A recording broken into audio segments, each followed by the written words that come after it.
Hello and welcome to episode 9 of Bitlemmas.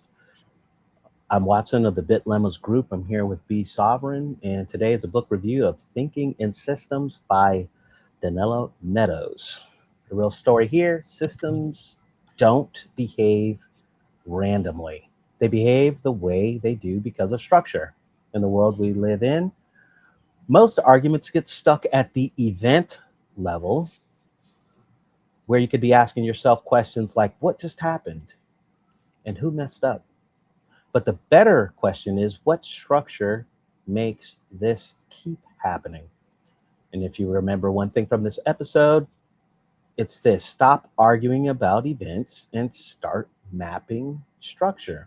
In the next hour, you're going to leave with a method you can reuse. You'll be able to take a messy situation and ask, what are the stocks, the flows, the feedback loops, the delays, and the goal? As always, we're going to review 4 counterintuitive truths. And if you're not technical, don't worry. We'll define the minimum in plain English, and then we'll give concrete examples. And we'll talk about 3 common traps and end with a short checklist that you can apply to your own life. Now, the thesis of the book. Systems behave the way they do because of structure. We're going to talk about what a system is, what structure is in the author's definition. So don't worry about that. Events are surface level. Patterns and loops explain better than the events in the author's opinion. Now, fixes to systems that ignore the structure, or what the author defines as structure, they often backfire. We'll talk a bunch about that. Leverage points are the real place where you want to make your changes. And the skill that you need to develop is the observe, test, and adapt loop, or some people would call it ready, fire, aim. The author also calls it dance with the system. Now, our 4 counterintuitive truths. Truth number 1: purpose is what it does. Counterintuitive because you kind of think of purpose as the intent of a thinking agent, a person, maybe, but we kind of don't think of inanimate objects as having a purpose, but the author does recommend that for the mental model. Truth number 2: stocks are memory. Hmm. We're going to talk about what a stock is and what the author thinks about or reasons about what stocks are. We're going to talk about flows and what delays are. Feedback beats linear cause and effect. So feedback loops are better than a linear story.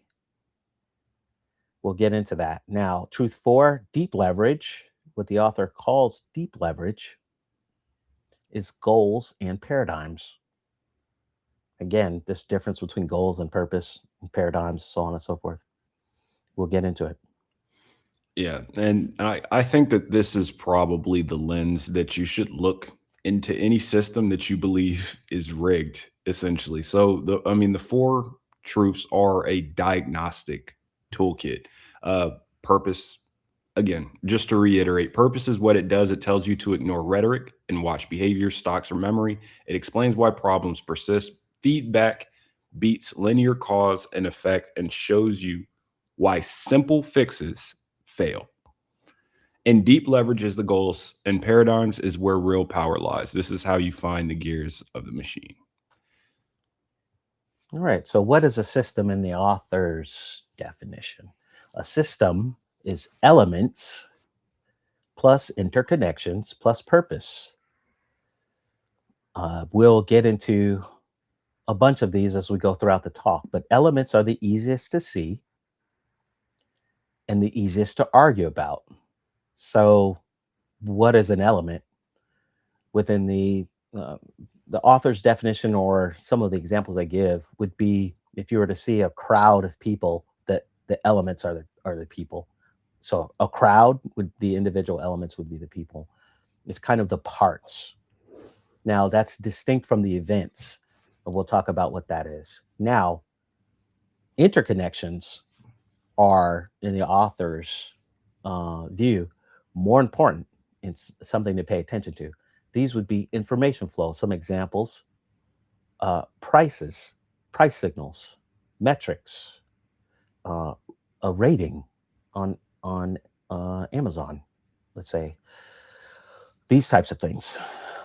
Those would be how the elements relate to each other. So something to wrap your mind around. And then another idea or way to think about systems that's important is that they're nested. So you can have systems within systems, and you have purposes within purposes. And sometimes they're at cross purposes with each other. And this is part of what makes it hard to reason about complicated systems. Now, the first claim: purpose is behavior. The author thinks the best way to find a purpose is to watch what happens. So a system is what it does, not what it says, not any rhetoric. So this is a different idea, a different way of trying to reason about systems. If you're, if you've ever tried to do it before, purpose is deduced from behavior, not rhetoric, like what I was saying. Subpurposes can conflict and create outcomes no one wants. We'll give some examples later. Change, if you change the purpose of a system, you're going to change the whole system. It seems kind of also counterintuitive, because it's like, well, if the system is what it does, how are you changing the purpose? This is when you get into the leverage points. Mhm. Mhm. I would say here is that, I mean, the elements, I mean, they're the easiest to see. It's the people, the companies, the code, but the real power is in the interconnections, the rules of the game, the information flows, and the incentives.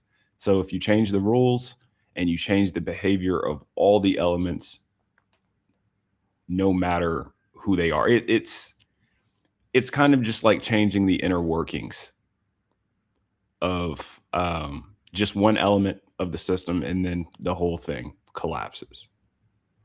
Yeah, we're going to get into some examples here to try to make some of this make Yeah. sense. So stocks and flows is another counterintuitive way to reason about, or component of the systems. So a stock is accumulation, inventory, savings, or trust, right? A flow is what's going in and what's coming out. So sales, income, churn. We'll have a diagram of this. Stocks are memory and buffers. What's a buffer? Let's talk about what stock and buffer is. So here's one analogy. You have an assembly line, and if you can also imagine a machine, outside of the machine assembly line, that creates widgets. Now it'll create the widgets that will have further assembly on the assembly line. When it creates those widgets, it puts them in a pile. That pile size, that's the buffer. So you could have the assembly line completely stop, but the machine can continue to make widgets and put them in that pile, and it won't affect the assembly line. You could have the assembly line, the machine stop making widgets, but there's a bunch of widgets in the pile already, and you have the assembly line going. The assembly line can continue to go because there's plenty of widgets in the pile, even though the machine is stopped. That's a buffer. And we'll talk later about resilience and so on and so forth. But this idea of stock, which memory is a pile of things, right? The stock, right? And then the buffer of the different interactions between, like what I was saying, you could have a machine and assembly line. This is a way to reason, a deeper way to reason about systems when you identify memory and buffers. You can raise a stock by increasing the inflow, lowering the outflow. We'll talk about this on the next slide here. So, a easy way to think about stock and flow, you have the bathtub model. The inflow is the faucet, water coming out the faucet. The outflow on the bottom, that's the drain. And the stock is the amount of water in the bathtub. You could you can increase the amount of water that's coming out of the faucet. You can halfway cover the drain. You can completely reveal the drain. So you can control the outflow. Both of those will control how much water is actually in the bathtub. Okay. All right. So as we can imagine, these are some concepts that are pretty tough to to digest on the first round. So we're going to break it down to just the simple purpose. And stocks purpose is what it does, not what it says.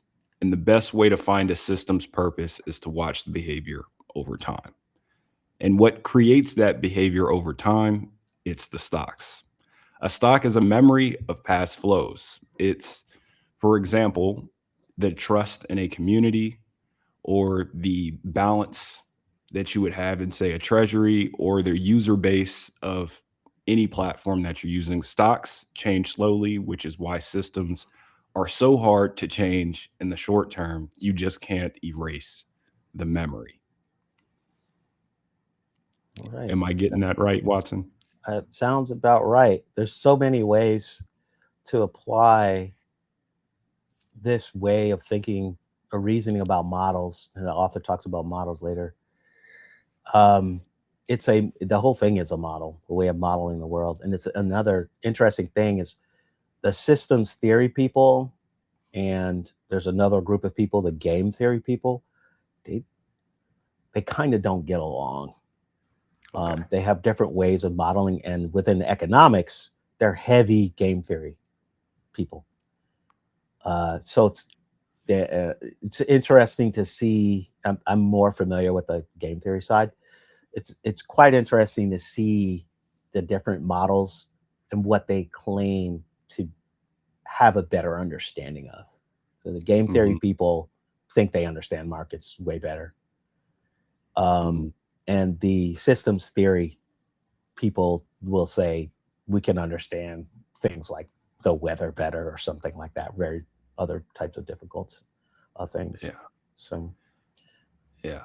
The way that I would the reason that I've been kind of reasoning with stocks, it sounds like it is in any situation the status quo, right? It's because it's a memory of past flows, right?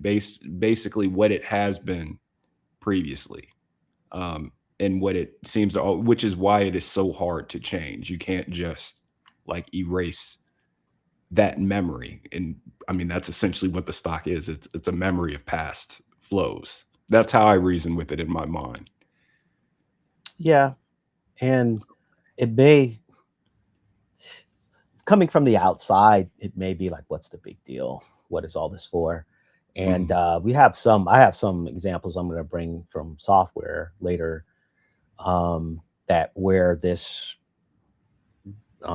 systems theory has had an effect, but people may not know that some of the more modern ways of developing software come from systems theory. So the whole idea of stock and what is it? Why do we care? One of the things is when one of the implications. There's so many things, but with a stock inventory sitting there in the middle of a warehouse, it makes it mhm, difficult to move around. You have too much yep, inventory. So stock can affect the flow.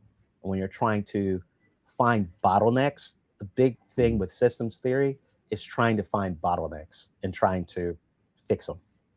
gotcha. Uh, let's go to this feedback loops. Now, it's the phrase feedback loop. Everybody's heard that phrase, and then there's a more technical way to look at it within systems theory, and there are different kinds of feedback loops. And the the author, when you have different, so what you're trying to do is get a better and better understanding of a system, obviously. One level of understanding is finding the patterns, and the way that you identify patterns is different types of loops. That's when you're having a better understanding of the system. So now, persistent behavior implies some type of mechanism. You're seeing something happening over and over. They're saying, okay, well, that's a loop. It's happening over and over. Okay. Feedback loop. Now, the feedback loop is when stock affects flows that affect stock. Remember what a now stock inventory flows, hard to understand sometimes. We just talked about water coming into a bathtub. It's also information flows. That's the one to pay attention to. Information flows. So, what's an information flow? Things that will affect a decision. Again, metrics, prices, these are things that you pay attention to into as far as the system. Now, balancing loop, two different types of feedback loops. You have a balancing loop. We're going to talk about this in the next slide. But you have a balancing loop, that's a stabilizing loop. And then you have a reinforcing loop that amplifies change. We're going to talk about this in some different examples over here. Now, reinforcing loop, a snowball going down the hill. The stock is the amount of snow in the snowball. The inflow is this snow that's adding into the snowball as it's going down, and it increases the stock. Another way to Another example of a reinforcing loop is compound interest. Your bank account has more interest in it, leaving alone inflation, right? The bank account has more interest in it, or sorry, has interest, and then increases the amount of money in the bank account, and then it will grow, right? So this law of compound interest. Balancing loop, thermostat. This one is a little bit more illustrative. So the idea of a room, what's the stock? The heat in the room. You open the window, now there's an outflow. The heat is going out. Let's say it's cold outside. The heat is going out the door or out the window, sorry. The stock, the heat is going down. The thermostat sees, senses that the heat is going down, and it's going to turn the heater on. It's going to increase the stock of heat in the room again. That's a balancing loop, the thermostat side.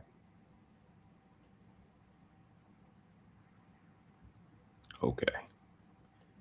So, I mean, as far as the reinforcing loop, that one makes perfect sense, right? So we're looking at stock going up, inflow, because it's essentially just reinforcing itself. But we're looking at so the balancing loop.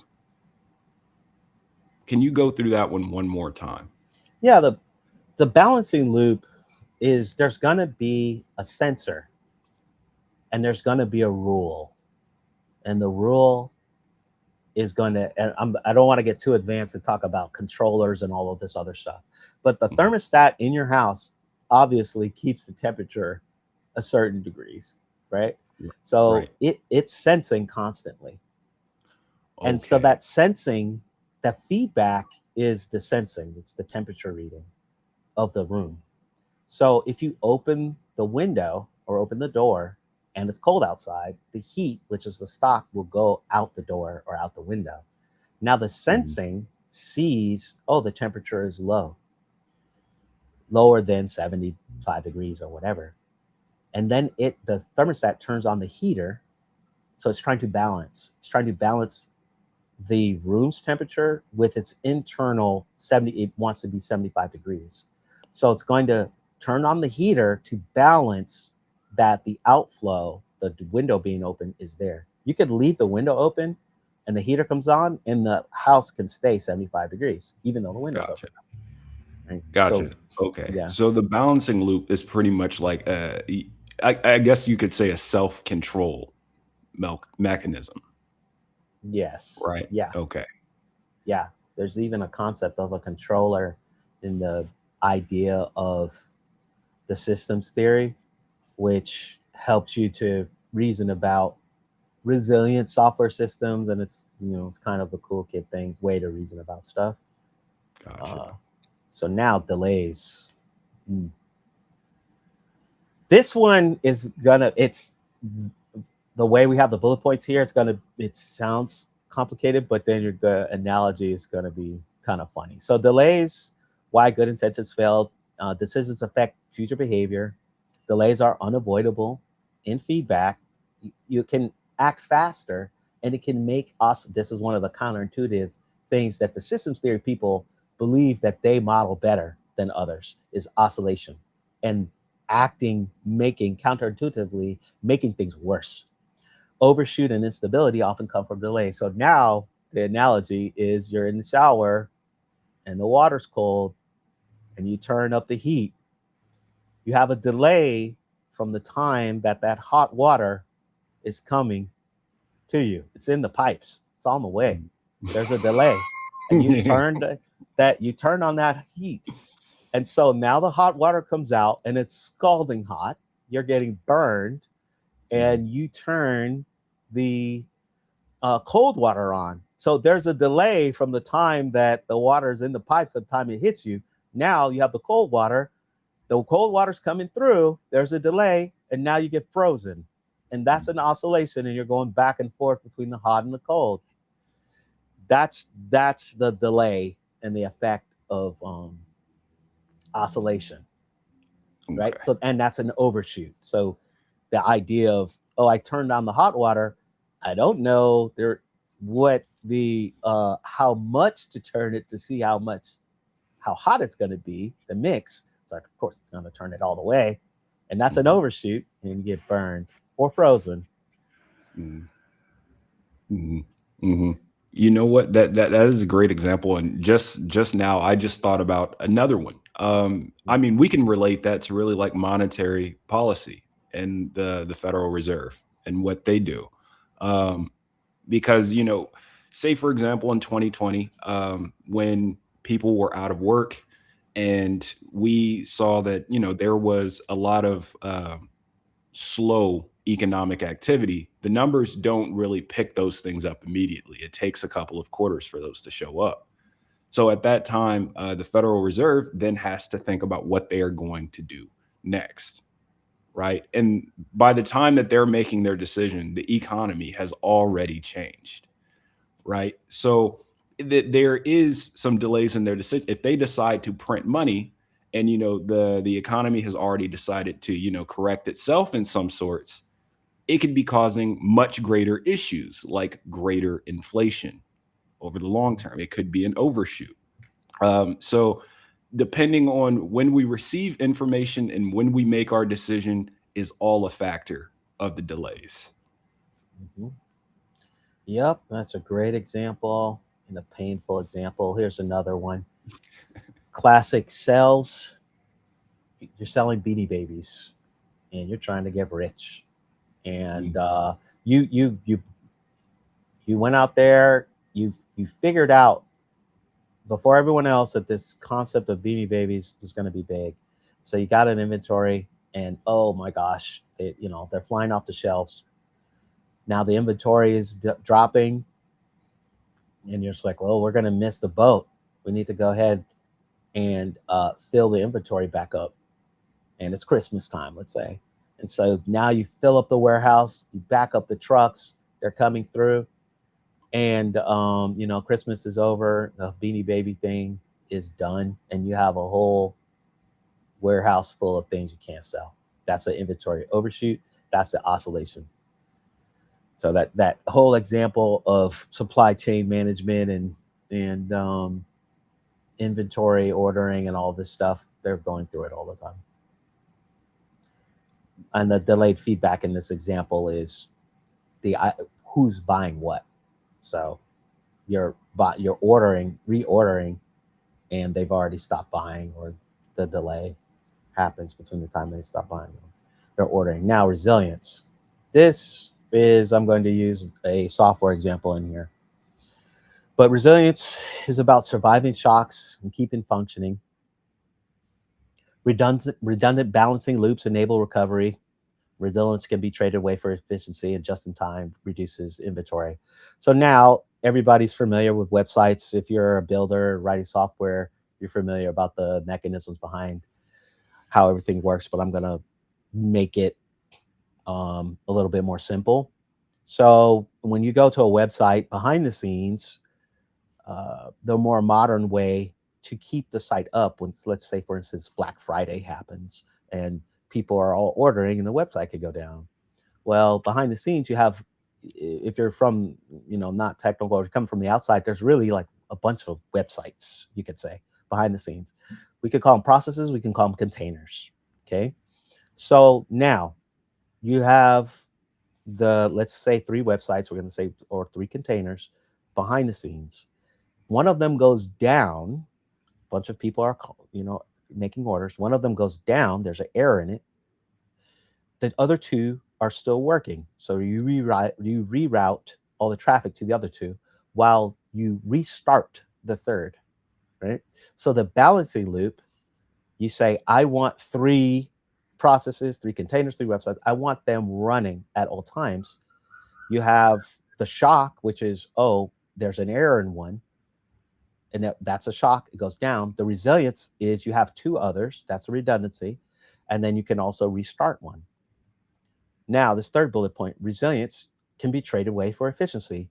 If you have three websites running, really these sites could have hundreds or thousands running, but you have three running, they all take up memory, they take up hard drive space or what have you. So that's efficient. But if you have just one running, okay, so you're going to be more efficient, but you're going to lose resilience. You may think, oh, well, I have a little watcher and I see an error in my website. I'll just run one.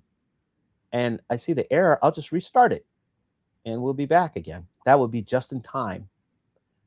But you will be fragile because when it's down, no one can make the orders. So that would be the just in time from an explanation from a software standpoint.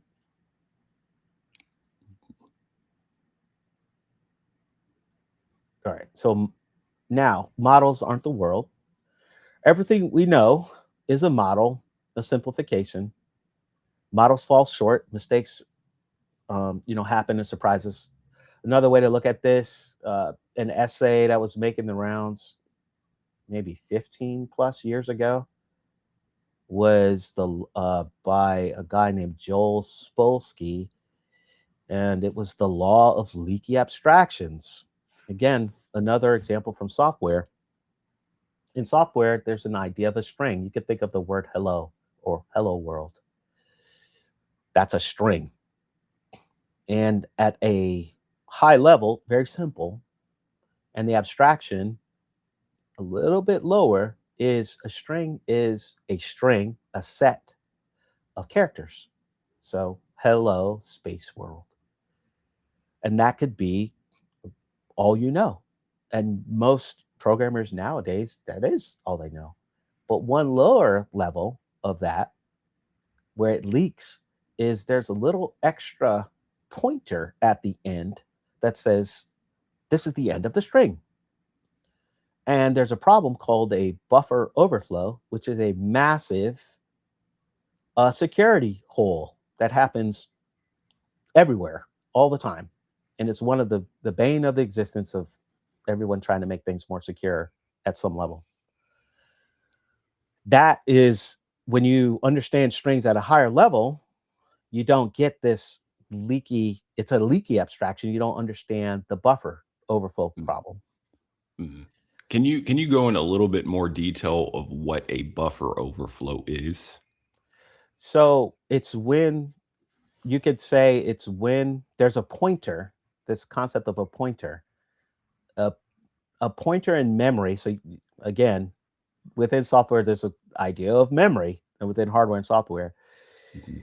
and there are addresses where you can put things.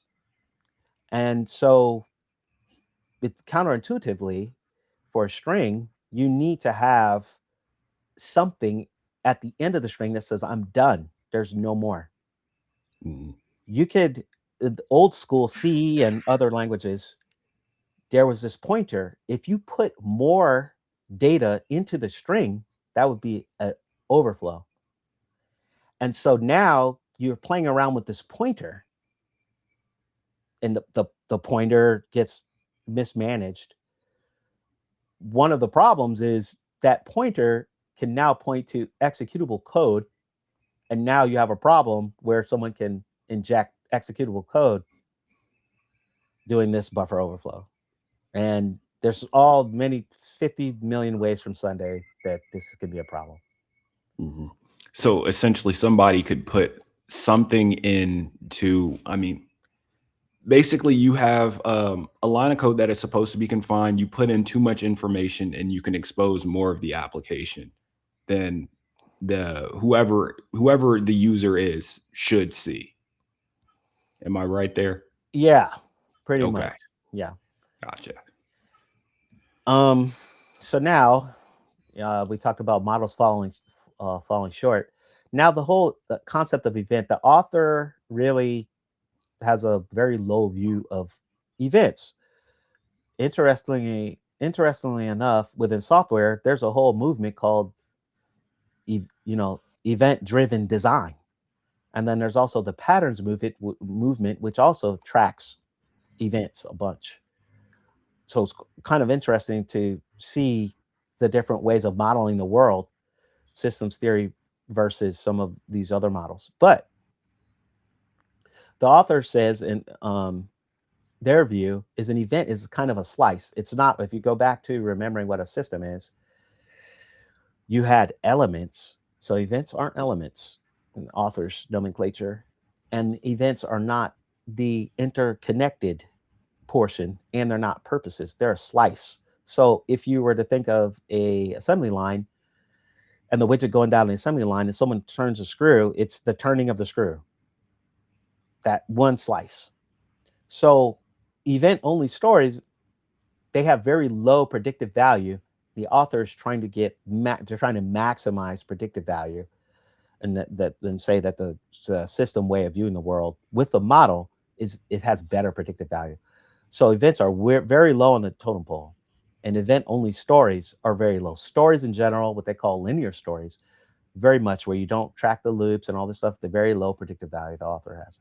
So systems thinking starts not with events, but data. So you can think of the stocks and all this stuff, flows, information flows, pricing, all these other things. And then the history of the stock or what have you.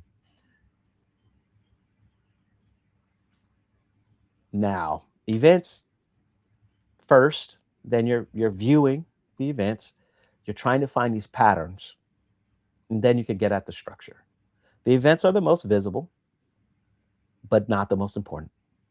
The pattern is the behavior over time, and I'll have an analogy for this, is a behavior over time, and they reduce surprise when you are familiar with them. The structure, now you're getting into the stocks, the flows, the loops, and it explains the patterns. And then if you want to change the behavior, you want to change the structure. So what would be an analogy here? An event most visible, a forest fire. That's an event. What would be the pattern?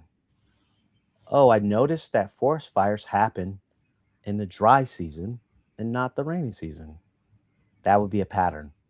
It's behavior over time. So you saw multiple forest fires, you start seeing them in the dry season. Now, structure. Oh, I'm seeing during dry season, I'm seeing wood piling up in the forest, dry wood, things that are easier to burn. So that would be a stock. So now you're starting to see the structure beyond the pattern. Like, so that would be a way to start to reason about the system of the, say, California forest fires, whatever. Very simplistic, but you can it kind of illustrates the idea of reasoning about something with the system. And if you want to change the behavior, you want to change the structure of the system.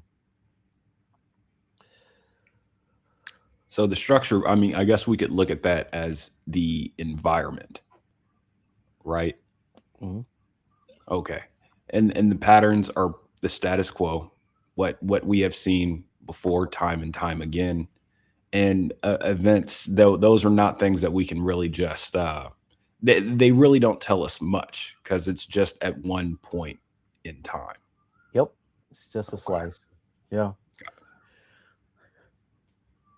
Another diagram here. Today's headlines, the events, patterns, behavior over time. Like we said, we have the structure, stocks, flows, and loops, and the goals, the mental models, why the structure exists. Why is it that California burns down every year? Who knows? Now, we have Cool. different system traps. We're going to go into different levels of traps Mm, after this slide. But, a trap is a structure where standard fixes fail and you escape by seeing it early or changing the structure. Every trap is also a chance to redesign. There's a first trap, policy resistance. Many actors pull the system towards different goals. And on the next slide, I'm going to have a bunch to say about this. Each actor is rational. They think they're doing, you know, something just fine. From a limited view, the result, the system stays stuck. You have antidotes, align the goals, create an overarching goal, or let it go. Now, this example here, we have the diagram here, actor A, actor B, system state. But I am going to use the example of the what we call in software the mythical man month and Kanban and velocity. So if you can imagine, you're working on an education system and you're a team of three, and you have features rolling out the door, three a week. You have three features a week. So let's say, okay, you're tracking students, you're tracking parents, you're tracking the teachers. Fine, you got those three features, and you're adding more. You're doing three a week. That's your velocity. Now you can think about the system. You could say the software is working. The actual software is working or not working. You broke it or not broke it. But what I'm trying to get at is this velocity. That's the system. Now, the Mythical Man Month, which is a book written back in the 70s, is really a critique of really executives or some type of manager that says, I'm going to add more people and I'm going to be able to meet a deadline by adding the more people. So now you have a new constraint. You need to be done in a month. Oh, well, I'm going to add five more developers. Now you have within the systems idea, you have more flow. You have more features being developed, input.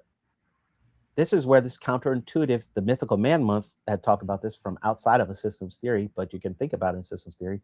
You have more people writing more features, but and you had a velocity of three features a week. I need to increase that to five in order to make the deadline by the end of the month. What happens is you went from three to one or zero per week. Why is that the case? This You increase the features, the input, but you had a clogging. How does the software get clogged? You when you write one feature, you break another. So you have more people writing. From the mythical man month standpoint, you there's communication that needs to happen. Now that you have five more people, they all need to be ramped up and all of this stuff, and so they're just going to be breaking everything. From the systems idea, also, even if they were all ramped up, more features being developed at the same time, it still can happen to where, and most likely is going to happen to where your more activity, more input is breaking other features. So your velocity goes down and the system actually has less output. So that would be an example. We could call it Kanban, where you have a team and you really should be only working on one or two things at a time. There's a book, The Goal, The Phoenix Project. It's been reiterated a bunch. And the underlying idea is systems theory. yeah. So I mean, this tug of war. I mean, for another example, it really is like balance, essentially. Like putting too much or just like trying to grow too fast is going to be problematic. And I have another example right here. So, policy resistance is the perfect explanation of the culture wars, right? You have multiple actors all pulling the system toward their own goal. Each one is rational from their limited perspective, but the result is a stalemate where nobody wins. The antidote isn't to pull harder, it's to find an overarching goal or to change the information flow so everyone can see the whole entire picture. Yeah, exactly. Now, tragedy of the commons, another trap. This has this has been written about in so many from so many different angles, from so many different domains. But you have a shared resource, you have private benefits and shared costs. Let's think about grazing, grazing of a field by cows. The commons is every this common area where there's grass, and we have the cows going out there to eat the grass. Then you have a problem overgrazing. You can kill the field. All the cows eat up all the grass. So this weak delayed feedback, the overuse, the overgrazing of the grass is a problem because of all the farmers, are saying, okay, my cows are out there, but they don't know that, oh, the neighbors are also out there and we all destroyed the field. So you have collapse, everyone loses. It's even more of a problem because everyone's incentivized to individually put your cow out there faster than the other. It's another within game theory they call it the prisoner's dilemma. So um this idea, the only way to fix or to attempt to try to fix this, because it's a reoccurring issue, is to have some type of feedback where you have, like on the slide, rules, limits, pricing, and enforcement. You have it to where people can say, oh, we're all, hey guys, we're putting the cows out there. If we're gonna eat all the grass, the field's gonna be destroyed. We're all gonna lose. So let's have some rules. Let's not all graze at the same time. You have certain amount of hours, all so on and so forth. But you have to have some type of monitoring in order to see when overgrazing is happening. The drift to low performance. This one is kind of easy to understand. Standards get lowered to match reality. So, hey, we didn't make our numbers this quarter. Well, we're going to lower what we think that the numbers should be. It's kind of easy. If you lower the numbers, then people are going to work less and they're going to meet the numbers um, that you have there, or they could work the same and meet the numbers, but oftentimes if they lower the numbers, they might actually work less. So to get worse, that's kind of the problem. Now, I think there's some pushback here, let's say with the profit motive. The idea of, well, the goal of the system is to maximize profit for, say, corporations. There's some kind of idea of, okay, who is it that sets the purpose? Because you could say the standard of living for people could be part of the purpose for the system. And the profit motive could say, oh, we're going to fire a bunch of people and that you're just fine. System's working. So this idea of the wrestling with who sets the purpose and the systems for capital is obviously the profit motive. So if you're firing everybody, who cares? So this is kind of where it's hard to grapple. The system is working as intended, but you don't want it to work that way, kind of thing. And you can't even really say as intended. The system is doing, the purpose of the system is what it does, is like what the author says. So profit motive is working, right? But if you want to change it, you have to get in there and try to change the purpose with, it seems like, a bunch of people maybe. So that part is I don't know, I think people will push back on this idea of standards, let's say, and that's the end all be all. Mhm.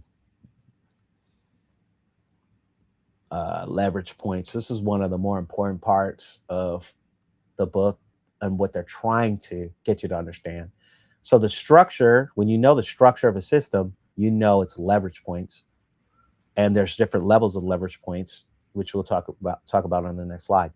But a leverage point is a place where you can make a small change and it'll make a big difference. Leverage is often counterintuitive, and of course, you pull the wrong lever and you worsen the problem. The author has this idea of deep leverage. So information, we talked about information flows, like pricing and ratings and stuff like that. You have rules, you have goals. Also the author has the idea of paradigms, which we'll get into. So here's the leverage ladder. So when you're thinking about all of these things, there's a hierarchy. And the higher up the hierarchy you understand and you'll be able to identify, the more you can understand the system and be able to change it or be able to use this mental model to make a difference. So of course, on the lower end, you have numbers and parameters, which you may counterintuitively, you may think that those will be high, but the author does not have them high. You have buffers, who we talked about before. They're useful. It's just easy to see, but not as powerful. Events are nowhere on this at all. So we take that out. And then the physical structure. Now, then you have delays. So if you can measure the delay of, like, our funny example, I think, of the hot and cold water, uh, you could have a thermostat on the faucet, instead of, and so it gives you instant information instead of having a delay of you having to feel the hot scalding water. Feedback gains, information flows. We talked about those rules and incentives. And then you have the deep, hard, powerful leverage, self organization. What would be example of self organization? Open source itself. You have a bunch of software being developed without a central um, uh, person in charge of it. A better example of that, I would say, even Bitcoin and the validating nodes. That would be where no one is in control. A true example where no one is in control, and the rules and everything are self-organizing. You have a system goal where, if you are, like I was saying, if you have the profit motive, if you can change that goal, then you can change. You have a pretty powerful leverage point. And we'll talk about it in the next slide, I believe, paradigms and the ability to transcend paradigms. This is going to get into how people reason about the whole idea of the whole system.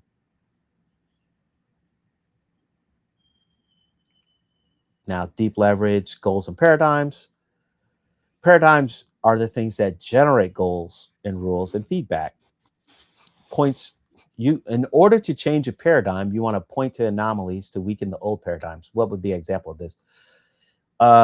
Let's say when people don't like standardized testing in education, they may say there's a literacy level that we want to obtain. And then the paradigm is we're going to test for the literacy of a bunch of kids. And the actual testing, some would argue, will lower the literacy level, let's say. And then someone could point to that, and that would be an anomaly. It's like, this is counterintuitive. But then someone could point over to another paradigm where people are um, learning at a self-paced rate for reading, and they're having better outcomes than places where they're doing standardized testing at a younger age. And they could say, well, that paradigm over there would be better. That would be an example of pointing to an anomaly Mhm. and then trying to say, there's something over here better. So speak, Yeah, act from new paradigm to spread it, and no paradigm is true. Go ahead. yeah, it's kind of subjective because I mean, like, it's especially with everybody learning at their own pace, right? Like you can't just say that or make a blanket statement for everybody that this is, the most effective route. Definitely. The whole idea, though, would be like the literacy level in, say, the Scandinavian countries Mhm. destroy the literacy level here.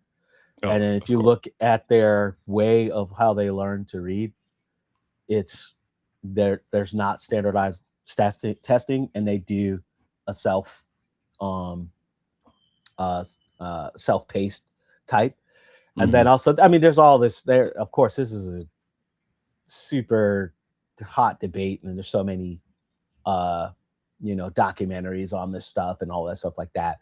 But the idea of pointing to the paradigm and saying there's an anomaly here, the more standardized testing you did, the worse you were. So people teach to the test. You've probably heard of all these reasons Yeah. why they think. Yeah.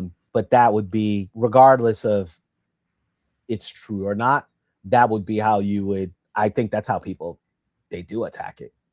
They say, hey, the way that you're thinking about education is broken because everyone's Yeah. beating us, and you're spending a whole lot of money on it, and Yeah. you're, everyone is beating us. So Yeah. yeah. So it's not necessarily that I have the solution. It's just this is broken and something needs to change. Well, that it said pointing to anomalies to weaken the old Hmm. paradigm and Hmm. speak and act from the new paradigm. So you could Hmm. say, look at my Montessori school. We're cleaning your clocks as far as when we're competing in the mathletes and all of this stuff. There's no Hmm. competition. Just don't even show up. Hmm. Right. Hmm. That, I mean, that would be one, but that would be like an extreme example. And there's pushback on that. They would say anybody who's self-selected, if you have the types of parents that will put you in a school like that, you already have, Or you're already academic selected. advantage. Yeah, Yeah. you're selected to be, and they would say academic advantage, they might go all the way to genetics. Yeah. So this back and forth argument It's in your of, genes. yeah, I mean, you have the type of parents that would do Mhm. that, you're already smarter, Yeah. that kind of thing. Yeah. So, but that's the fight. It's saying Mhm. that they're saying if you want to do a new paradigm, you're gonna, this in the author's view, one way to do that. Again, this is the superior leverage point. You're saying speak and act from the new paradigm. Of course, Americans were pragmatists. We invented pragmatism, the philosophy. And so somebody's saying, look, I'm working, you're not working. That's a very powerful argument to us. So, Mhm. and I find that to be not that controversial. But like they say, no paradigm is true, and stay flexible. This is systems theory way. Dancing with systems, self-organized systems are unpredictable. Again, like you can think of Bitcoin. If you're not familiar with Bitcoin, the way that it works is there's a bunch of nodes. Everybody thinks, oh, the people that have the most powerful machines control the rules of Bitcoin. Is completely false. You can go back to our block size war review. Um, but it's a self-organized organizing system in the sense of there's isn't a central authority within these types of systems, even though they could be the ultimate. And the reason why the author is brings up self-organized systems, because they're the most difficult to try to understand. So perfect forecasting and control is unrealizable. And they'll say they're offering systems theory as a way to try to understand them. So the, like we were saying before in the beginning, observing, testing, adjusting, ready, fire, aim. This is the way that you would want to approach self-organizing or the most difficult systems to try to understand. And then, of course, when you're trying to reason about these self-organizing systems, they have resiliency built into them, and so they, everybody finds them to be cool when they want to mimic within software. You're trying to mimic this resilience, the ultimate uh, utopia of a system is these what we call the anti-fragile systems. You can think of the immune system as one, where adversity actually increases the performance of the system. So immune system, when you don't get, you're protected from being sick growing up, you actually have a weaker immune system than somebody who's been exposed. Yeah. That's where I remember back in my day, the coaches would tell you, rub some dirt in it, Mm. if you got a cut or a scrape. And then, that's Oh my really where you boost your immune god. system. That must be a southern thing. We had never heard that. if you if you If you remember 6 lines, structure drives behavior. We beat that to death. Purpose is what it does. Stocks are memory. Feedback creates patterns. Delays create surprises. You're getting burned in the shower. And deep leverage is goals and paradigms. And here's a repeatable method to try to attempt to use systems theory. Start with a time graph, behavior over time. You're tracking the behavior. So you see a forest fire? No, that's the beginning. That's an event. You see that forest fires happen in a dry climate. Oh, now you have some behavior. Now you want to track that. Oh, that's happening. You're trying to reach at that. It's happening year after year. Oh, okay, we have something there. Name the stocks and flows. We talked about that. Find reinforcing versus bouncing loops. That may be one of the probably the biggest takeaway of the book is these ideas of loops. Identify delays. Ask what the goal and purpose of driving this is. Kind of one of the more difficult things, I think. And then pick a leverage point. We had the hierarchy of leverage points and try to run an experiment. Again, this observe and then change, make small changes, and then adjust. Now, there's some here's some questions you can contemplate. What system in your life feels stuck? I'm in software, so trying to reason about all the different systems within software with the systems theory is interesting. What stock are you trying to control? Okay, the amount of features for me that you're trying to have controlling this velocity. Where are the delays you keep ignoring? It's kind of hard to figure out if you're ignoring them, then you're not knowing about them, but trying to be more observant of things. And then which lever is being pulled backward right now? This idea of leverage, I think, is a good takeaway from the book. Mhm. And for me, so I have, the one model, one story, and one action. And the one model is essentially the leverage ladder. Shallow levers like tweaking numbers or buffers are easy but have little effect. Deep levers like changing the system's goal or its core paradigm are hard but can change everything. The one story is that we almost always pull the wrong lever. We fight about parameters. In this case, it was literacy rates. We could talk about, tax rates for whatever jurisdictions when we should be talking about the rules. Who gets to vote, who gets to make the decisions or the goals. What is the, economy for, right? So the one action is for everyone listening, tailored to what you're here for. If you're looking for an exit path from feeling powerless, pick one system in your life that feels stuck: your job, your finances, your community. Use the method on slide 26. Um, and what was that? It was to draw a simple graph of its behavior over time, identify the key stocks like savings or job satisfaction, and find balancing and reinforcing loops. Then ask, what is the real goal of this system? Is it my goal? If not, you found the deepest lever. If you're here to build the tools for this new world, decentralized systems, your action is to analyze a decentralized project through the lens of system thinking. Don't just look at the code. Again, map its feedback loops. Where are the delays? What is what is its true goal as revealed by its behavior? Is it designed for resilience, or did it trade it for efficiency? Most importantly, what paradigm is it operating under? Is it the corporate capture paradigm or the rules without rulers paradigm? Building a new system starts with choosing a new paradigm. All right. If you know, to add into that, if you want to change that last, you usually can't get it by pushing harder at symptoms. You get it by changing structure, feedback, delays, rules, information, and goals. All right. So on the as far as the show notes, the companion links for this episode, they'll be all there. Slides, notes, all this stuff, study cards, maybe.